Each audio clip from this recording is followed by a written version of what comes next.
Hi everybody, it's Keren here from tuppencecoloured.co.uk and thank you very much for joining me today.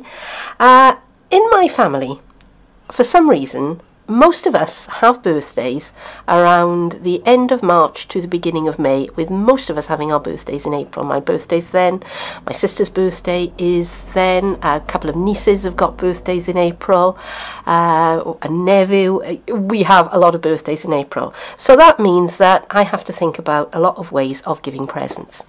And I've come up with this. It's a pre-bought, shop-bought little gift bag, and I've just made a panel on the front of it just to make it look pretty. Quick and easy to make. Now, if you were making a children's party or preparing for some kind of event where you were going to be giving away little party favours or little party bags, something like this would be absolutely perfect. They're very quick to make. You could turn it into a batch making process very easily. Stay with me and I'll show you how I did it.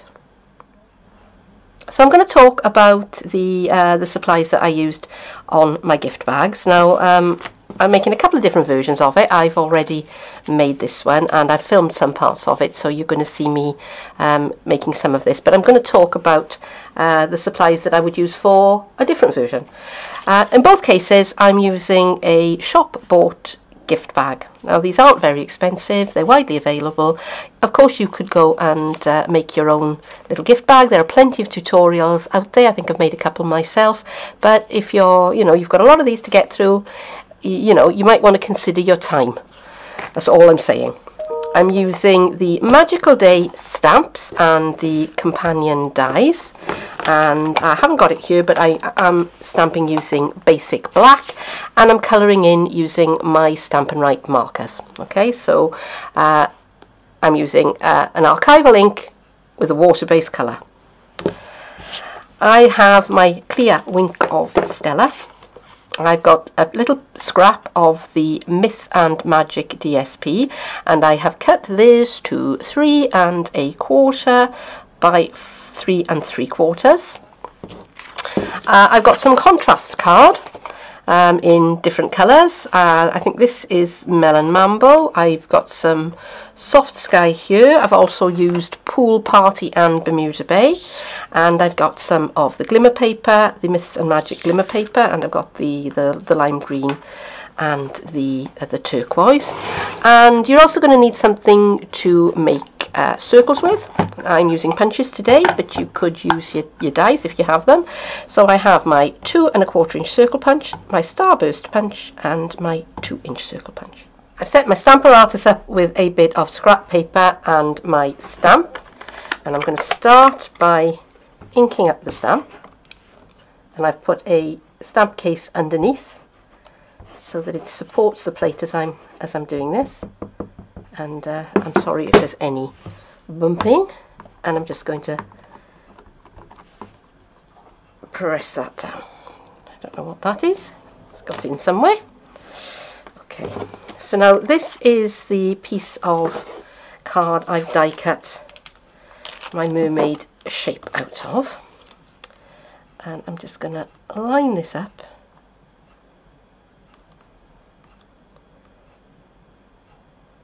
with that stamped image, and when I've got a nice even border all the way around, I'm going to stick that down with a little bit of low tack tape and pop the die cut shape into that aperture, that hole, ink up my stamp again,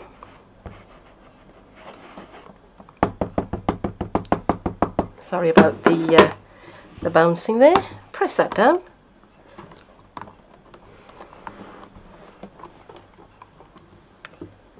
and there we go. And I can repeat that as many times as I like, as long as I don't move that or that, but every time I will get a perfect lined image.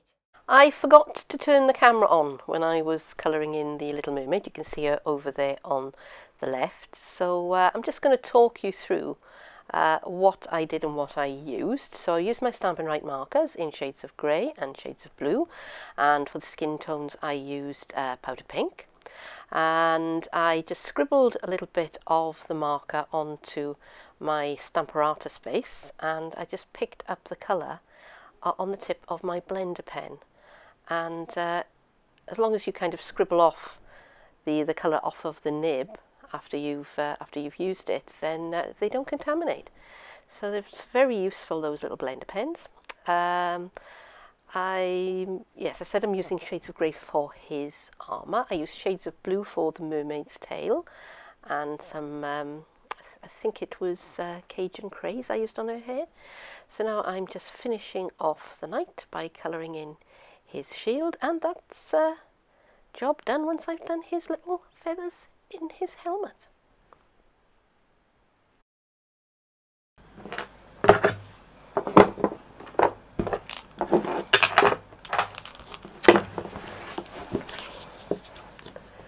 Got a little scrap of, am I live? Yes. I have a little scrap of Pool Party card. I have my wink of Stella, my clear wink of Stella. And I have this stamp, which has got sort of little twinkly stars on it, and I'm just going to brush some wink of Stella onto my stamp and stamp it down onto my card. And I'm going to make, you know, 2 or 3 generations of stamping, and I'm just going to carry on, and I'm going to try and remember to twist my stamp around, and we're just going to carry on until I've got myself a patterned piece of cardstock. So see you in a bit.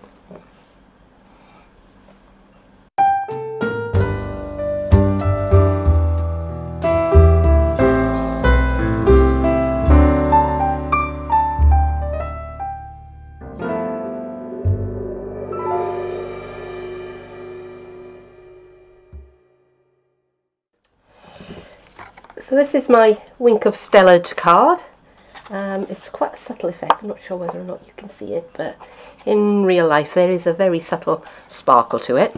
And I'm taking those 2 teeny tiny little dies and a 2-inch circle punch. So I'm going to start by punching out a 2-inch circle, just like that, and I'm going to pick it up from the floor, which is where it's landed, and I'm going to arrange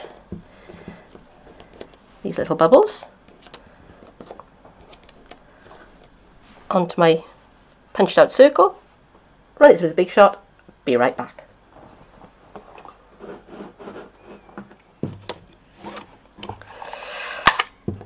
I'm going to punch out a piece of the glimmer paper with the starburst punch, and I've got some Bermuda Bay and a 2 1/4 inch circle punch, just like that. And now these are going to layer up together. So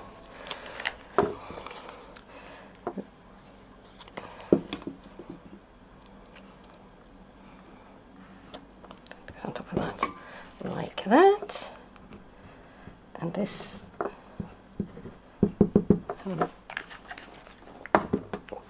one goes on top of the glimmer paper, so that the glitter shows through where the bubbles are.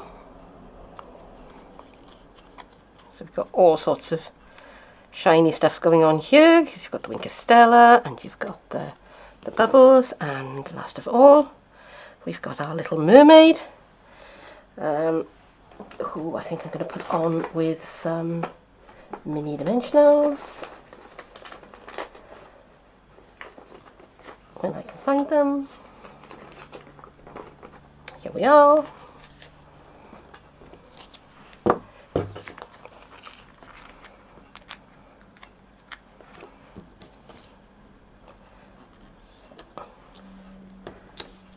Just to lift her up off the background a little bit. Oops, I've only got the top of that one. Where'd it go? There it is. Come on. Out you come, you naughty, naughty dimensional.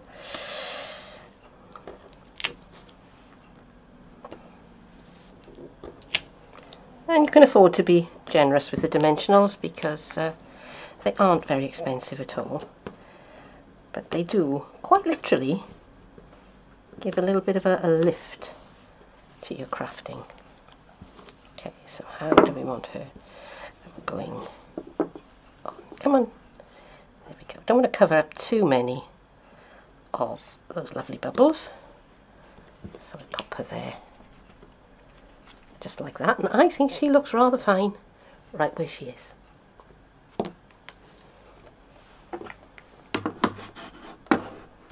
So I've got my little shop bought gift bag and I've measured it, and it is 3.5 by 4. So I've cut a panel of my DSP to 3.25 by 3.75. Yeah, let me just check. Yes, I have. But I also noticed that this little bit of Bermuda Bay would also go quite nicely on the front of the box there, because if I put that panel on top, you're never going to see that that hole in the middle. So that's what I've decided to do. So yeah, waste not, want not. So I trimmed this down to 3 7/8 by 3 3/8,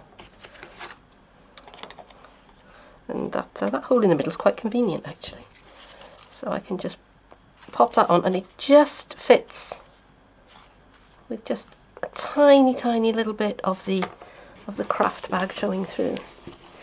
And as you can see, I got some sort of mysterious stain onto the craft bag. So covering it up is a good idea. And a bit of liquid adhesive on the back of this panel.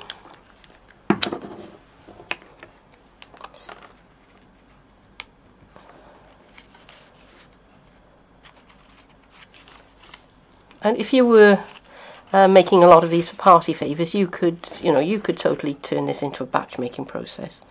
You could do all your stamping in one go, and then all your colouring, and and if it's a party for one of your children, well, get them to help as well.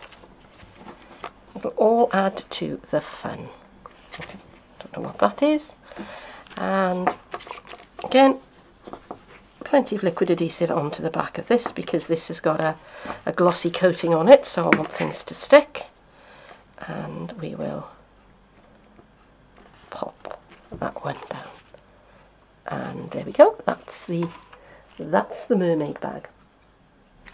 Here we are, and I've finished off a version with the knight as well as the one with the mermaid, and I've given the knight's armour and the mermaid's tail a brush of Wink of Stella so that they're nice and sparkly. The knight, the background is soft sky, and then I've got the green, lime green glimmer paper, and I put it onto a 2¼ inch circle of old olive, which seemed to work quite nicely with it. I did have a go at lemon lime twist, but it was a bit too bright. So we have a version for people who like knights in shining armour, and we have a version for people who like princesses, and I'm probably going to go away and play and make one with a dragon on and one with a unicorn on as well. So there you are. Hope you've enjoyed this video. Thank you for staying with me to the end. Would love it if you came back and saw me again sometime, but for now, thank you very much for joining me. See you again soon. Bye bye.